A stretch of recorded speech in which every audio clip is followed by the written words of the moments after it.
Акыркы күндөрү нарында жайгашкан Жетим Тоо темир кени боюнча ар кандай күбүр-шыбыр сөздөр айтылып, атайын элдин ортосунда чаң будуң салыш үчүн саясий оюндардын дагы бир бөлүгү башталгандай. 90-жылдардан бери саясаттын казанында кайнап келе жаткан Ишенбай Кадырбеков Жетим Тоо Кытайлардын колуна өтүп кетти деп массалык маалымат каражаттарына маек курууда.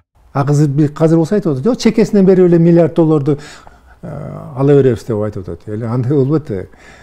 Лицензияны бербеди кытайлыктарга. Жетим Тоонун баарына берди, чекесинен эмес. Баарына берди. Лицензияны баарына алды.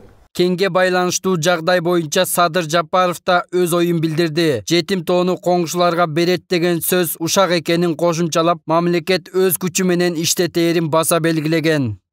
Жетим Тоонун 1% эмес, бир тал куму берилбейт. Куму берилбейт. Өзүбүз иштетебиз. Жетим Тоо мененби же башка жак мененби, башка ресурстарыбыз менен Кытайдын карызынан кутулуу жолдорун биз издеп атабыз азыр. Кутулуу жолдору бар, аны табабыз.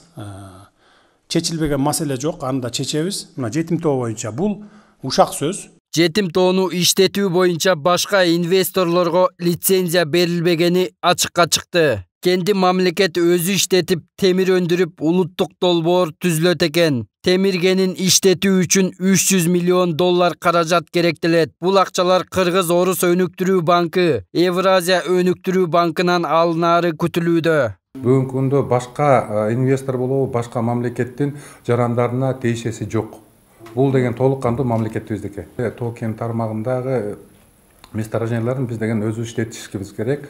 Акыркы баягы конечный продукт металлды алышыбыз керек, металл сатышыбыз керек.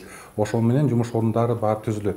Тоо кен боюнча адистер Жетим Тоо эч бир чет өлкөлүк жарандын колуна өтпөгөндүгүн белгилешти. Жетим Тоо кытайлыктарга берилди деп айткан саясатчылар жалган сүйлөп, элди козуткандан узак болушу керек дешет. Эми анын өзүнүн акылына койбойсо, калпача өзү уят болсо айтар өзү. Анан документально пока жок. Иштеткенге жок.